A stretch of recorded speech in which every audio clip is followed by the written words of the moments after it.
Yang disebut dengan syirik itu adalah menjadikan Allah sebagai joinan, sebagai partner di dalam ibadah, bersyarekat seperti sholat, seperti menyembelih, seperti bernazar, takut, harap, cinta yang harusnya ditujukan kepada Allah.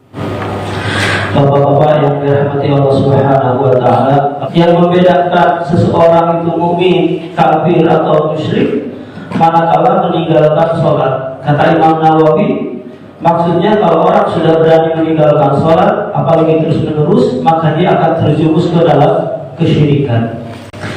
Di pertemuan sekarang kita membahas perkara yang paling pokok di atas yang pokok, yaitu bab asyirk, bab syirik. Ta'rifuhu anwa'uhu, yaitu bab definisinya dan macam-macam syirik.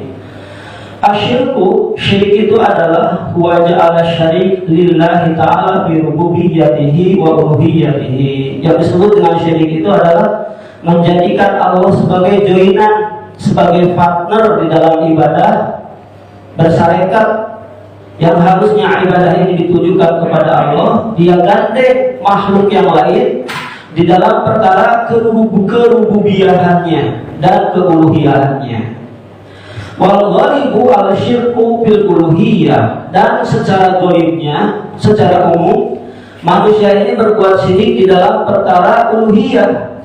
Apa perkara uluhiyah? Uluhiyah itu adalah perbuatan hamba yang harusnya untuk Allah, seperti sholat, seperti menyembelih, seperti bernazar, takut, harap, cinta yang harusnya ditujukan kepada Allah, dia ditujukan kepada makhluk.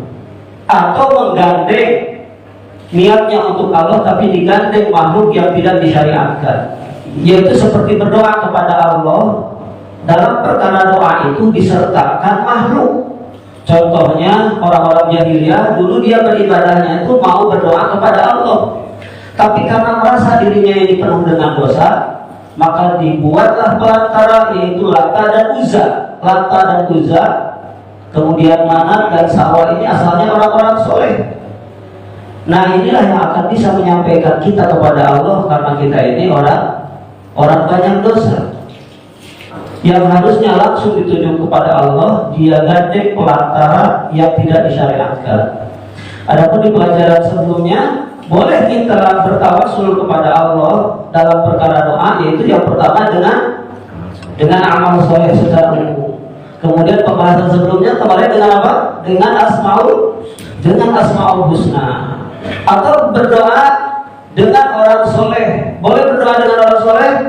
Boleh, yang masih hidup syaratnya. Kalau sudah mati, sudah meninggal dunia, maka sama dia seperti patung, karena dia tidak mendengar dan dia tidak hidup. Atau kadzabihi, seperti menyembelih. Nah, menyembelih ini perkara ibadah, maka tidak boleh menyembelih. Diperuntukkan untuk jin, diperuntukkan untuk apa? Kalau bahasa Betawinya sesajen. Diperuntukkan untuk jin dan bernazar. Nazar ini adalah bentuk ibadah, maka tidak boleh bernazar kecuali untuk Allah yang disyariatkan oleh Allah. Wa syirku a'zamud dzunub, syirik ini adalah dosa yang amat sangat besar di antara dosa-dosa yang besar. Kenapa? Yang pertama, li'annahu tasbih lil makhluk bil khaliq. Karena orang yang berbuat syirik ini, dia menyamakan kedudukan posisi Allah dengan makhluknya. Inna syirka la dzulmun adzim. Sesungguhnya syirik ini adalah kedzaliman yang amat sangat besar. Jadi tidak ada kedzaliman yang sangat besar kecuali syirik kepada Allah. Kemudian yang kedua, annallaha akhbaru annahu la yaghfiru liman lam yatub minhu. Sesungguhnya Allah telah menghabarkan, telah mematrikan di dalam Al-Quran bahwa orang yang belum bertaubat membawa dosa syirik besar, maka dia tidak akan diterima, tidak akan diampuni oleh Allah. Innallaha la yaghfiru an yushraka bihi wa yaghfiru ma duna dzalika liman yasha. Sesungguhnya Allah tidak akan mengampuni dosa syirik, dan dia akan mengampuni dosa selain dari itu bagi yang dikehendakinya. Jadi setiap manusia ini kita membawa dosa di hadapan Allah, dan pasti.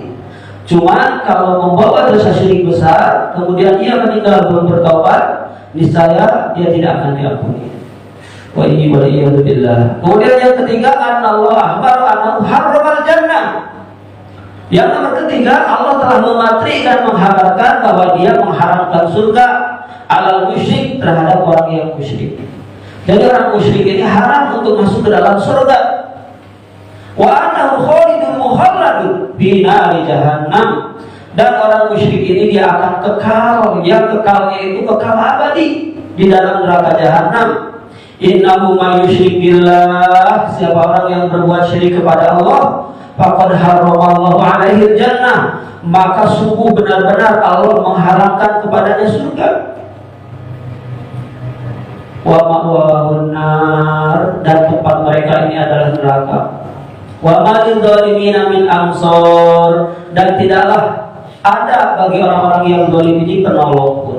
Jadi kalau sudah berbuat syirik besar, tidak berlaku baginya syafaat, tidak bisa ditolong oleh anaknya, tidak pula bisa ditolong oleh teman-temannya, apalagi ditolong oleh yang lainnya.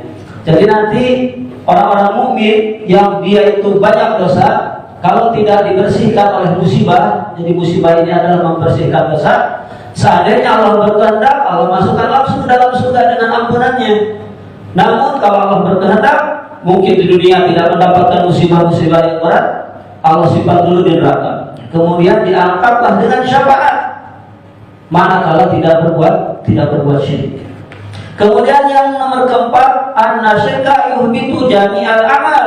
Sesungguhnya syirik ini membatalkan seluruh amal-amal.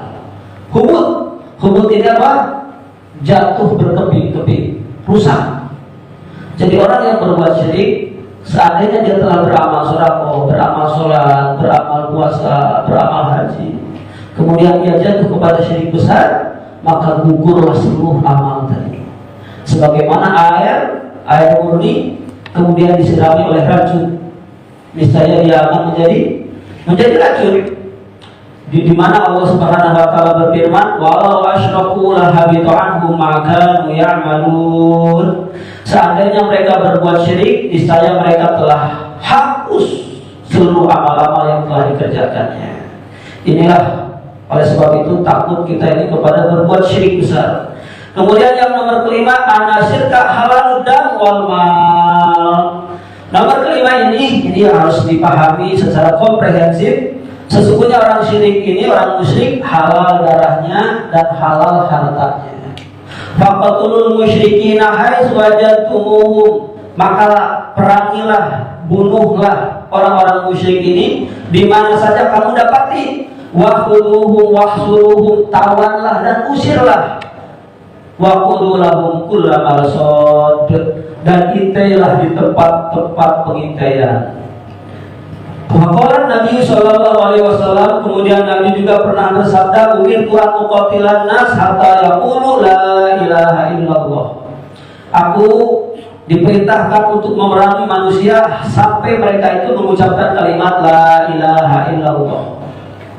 Kemudian yang nomor ke-6, anasyirka akbarul kabair. Sesungguhnya syirik ini sebenarnya perkara dosa yang besar di antara dosa-dosa yang besar. Jadi kalau ada orang berbuat minum khamr, berbuat zina, semoga Allah selamatkan. Kemudian ada ustaz, ada kiai berbuat syirik, nah dosanya itu dosa. Sungguh dosa syirik itulah dosa sebesar-besarnya dosa. Ala unabbiukum bi akbaril kabair, maukah aku tunjukkan dosa yang paling besar di antara dosa-dosa besar? Qulna bala ya Rasulullah.